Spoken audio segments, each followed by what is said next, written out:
In this episode, Dale and Val speak to Marcus Possi, who will be presenting at the Project Controls Expo virtual this September. He will be presenting about liquid scheduling, AI, the optimum point of production, resources, and cost. For more information, visit projectcontrolsexpo.com to grab a ticket to the expo.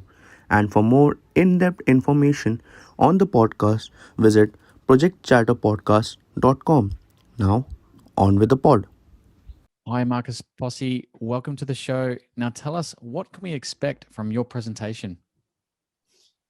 What I expect is to share some new ideas, or it's a no new ideas.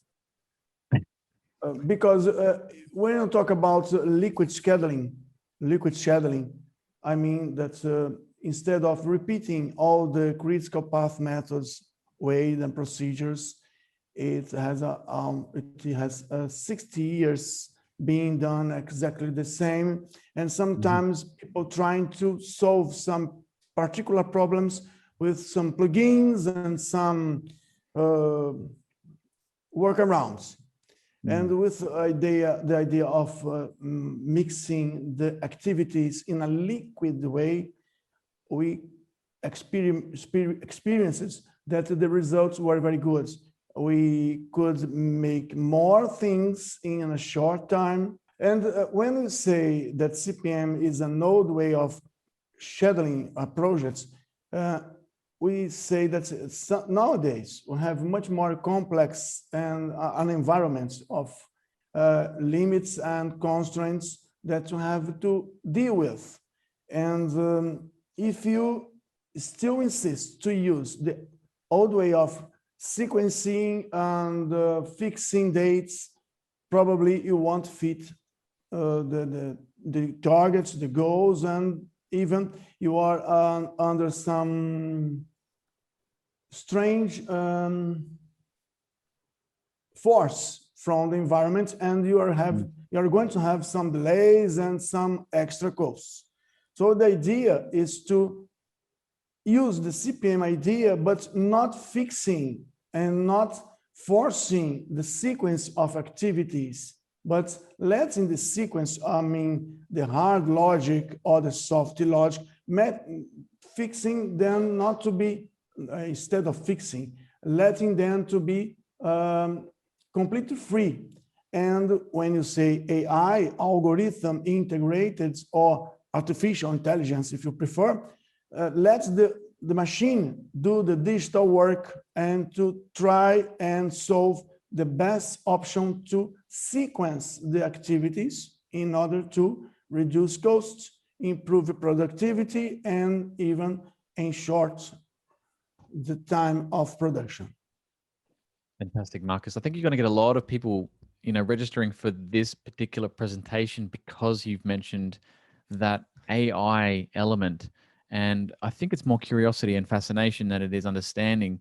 What is your understanding of AI in the sense of how it can improve projects? I mean, you mentioned liquid scheduling, and I think it's a really, really interesting point and some interesting terminology as well. But from your point of view in the presentation, how are you going to deliver, and what does AI really mean? Is it machine learning? Are we talking about training it using sample data? How is AI going to improve, or can you share that now? When I use the AI term, it's just to provoke. AI, people used to say, artificial intelligence, but artificial intelligence, there are, I think there are 4 or 5 levels.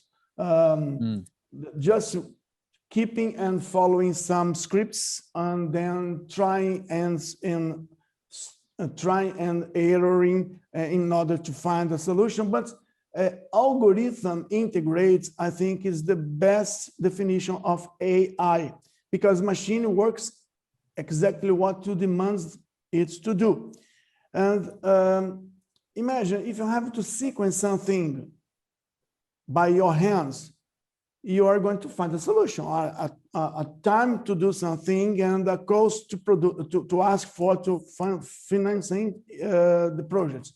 But imagine if every scheduler does the work by its experience and its time. Imagine if you have 2,000, 3,000 of activities to combine and sorting in order to produce the best schedule, the best plan. Just a machine can do this. I think we must think that the environment of a project nowadays change every time.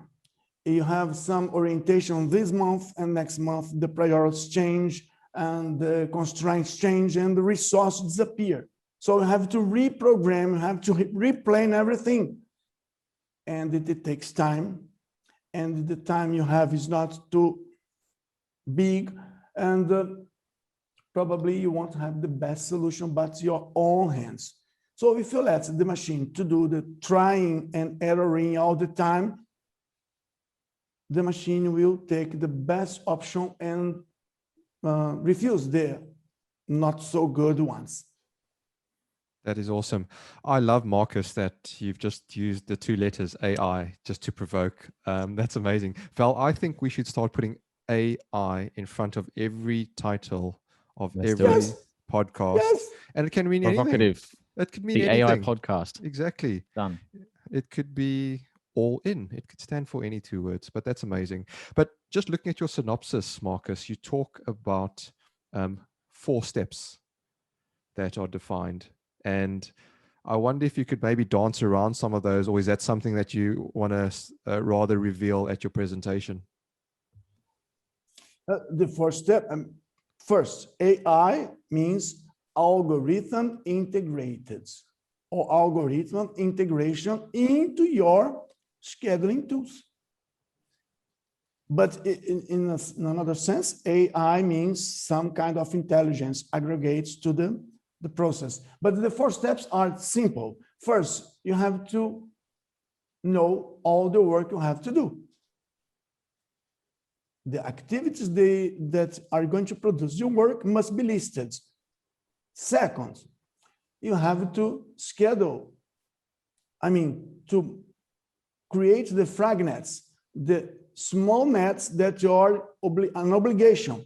You have a floor, walls, and ceiling. There is no other way. You have first to make the floor, and then to construct the walls, and finally build the ceiling.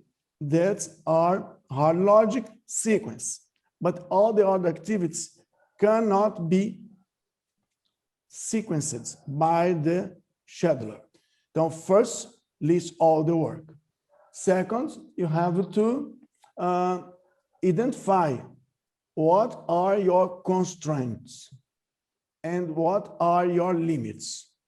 And then look for some devices, some smart scheduling device, not a narrow linking to activities, but if you have I can't start before the limits of work or resource work, I have the material scheduling arriving plan, I have the funding I have is not all the money at the first time, but monthly being sponsored to the project. And after in understanding the constraints and the limits, you go to the last step. Just press a button. Wow. And you have all the work to be done under and obeying all the constraints and limitations and the priorities using this smart device. There's not any kind of, it's not any wonderful magnifying, just a question of modeling. But I repeat, instead of you linking everything, let the machine find the best solution. Mm-hmm. These are the 4 steps. That's awesome. I think the last step was my favorite, Marcus. Press the button and let the machine do the working. Val, how about you? Oh, I was about to say the same thing. Anything just lets it make it a little bit easier for the planners out there. I think, like, you're right. The scale and size of some of these projects now, Marcus, means we're not going to be able to man up. Excuse the language, but you know what I mean by manning up in terms of sequencing, logic, linked schedules without the help of machines. I think this is the future, and it's great that you're bringing this forward to the presentation and Project Controls Expo to talk about technology, because again, some of these areas are very mysterious.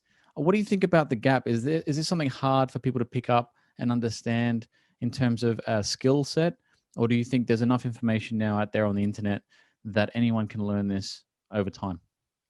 Learn about? AI and machine learning. Oh, AI is something used nowadays to attract your attention. Everything has an AI, but if you do use Excel, Excel has a kind of AI inside it. If you, I think you're not so old, but there was a time when you made a sheet with a pencil and a paper. And if you change some price, some value, some quantity, you had to use an eraser and recalculate everything. But as time goes, as time was, the technology you developed, you have Excel. Nobody else use pencil and paper to make any kind of sheets. The sheets you have in the budgets, or I mean, AI in project management was left to leveling resource.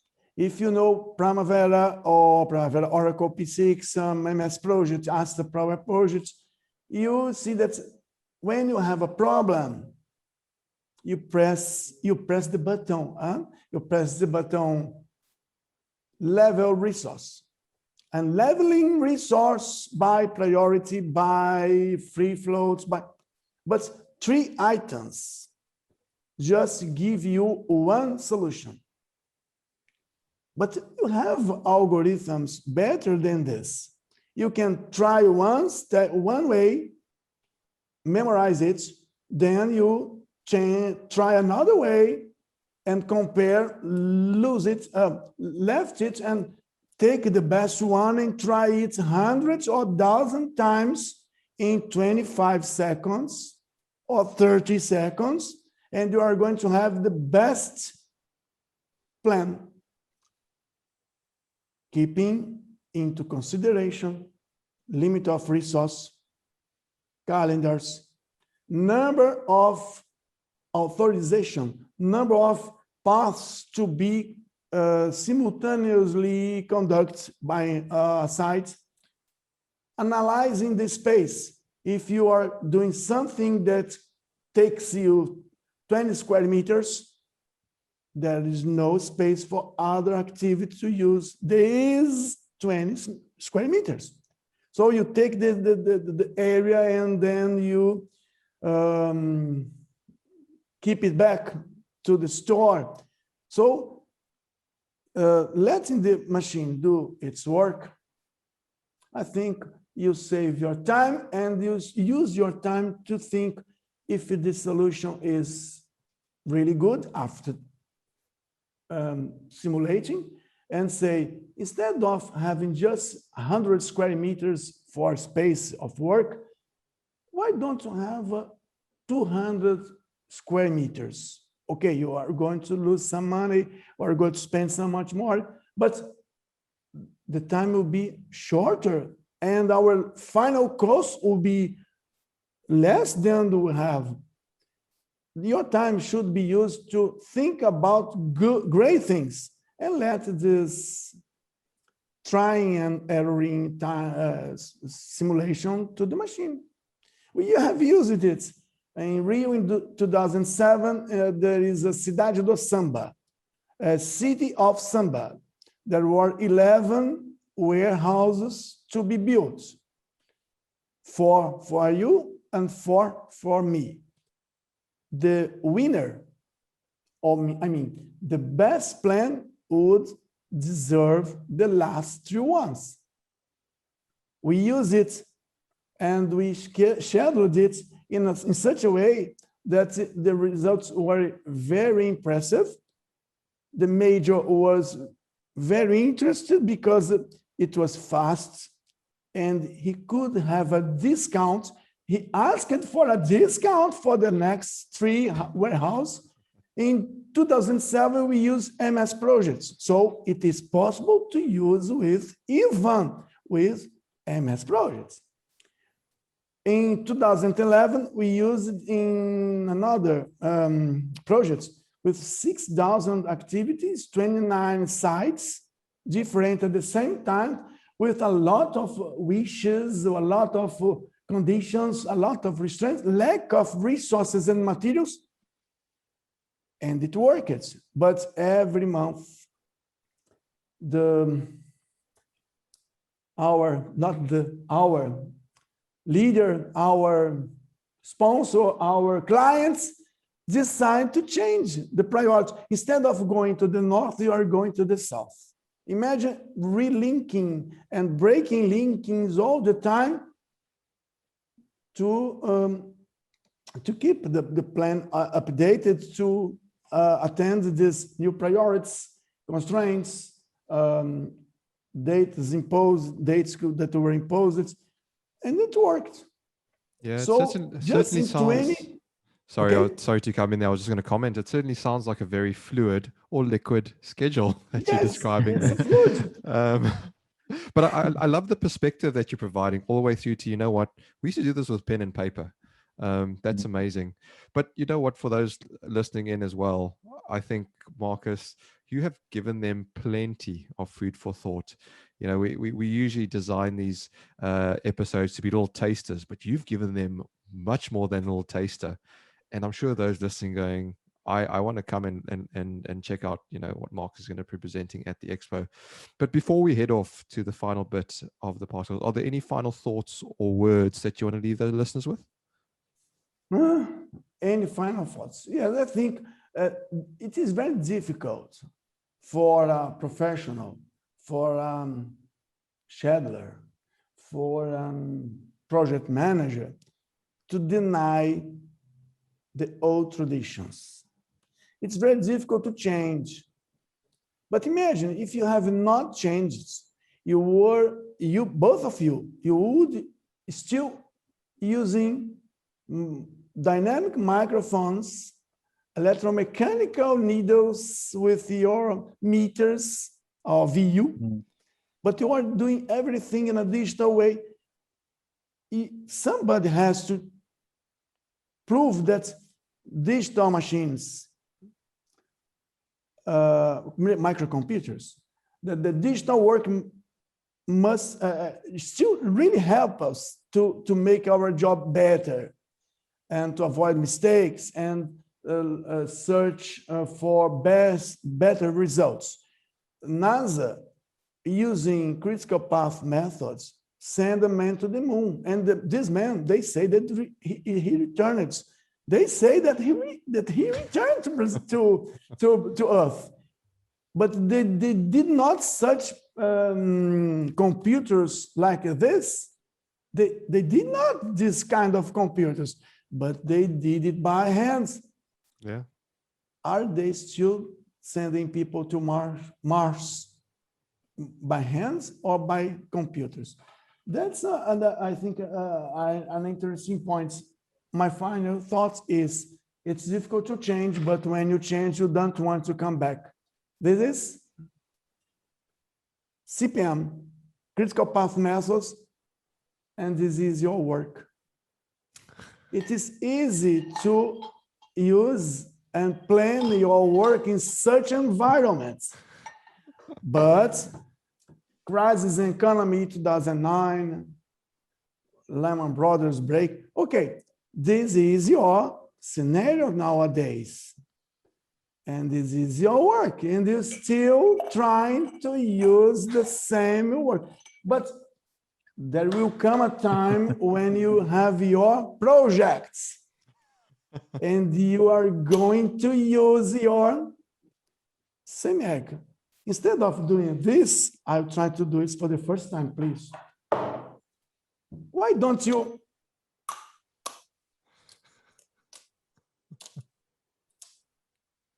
For those listening, we'll have to This is explain this. liquids. You don't eat the shell. You use the egg, and it's So- liquids, and it fills the cup. I love So it. The Marcus, glass. I think the people who were listening won't be able to see what you were doing just then, but there was a plate and an egg and a cup, or a few cups involved.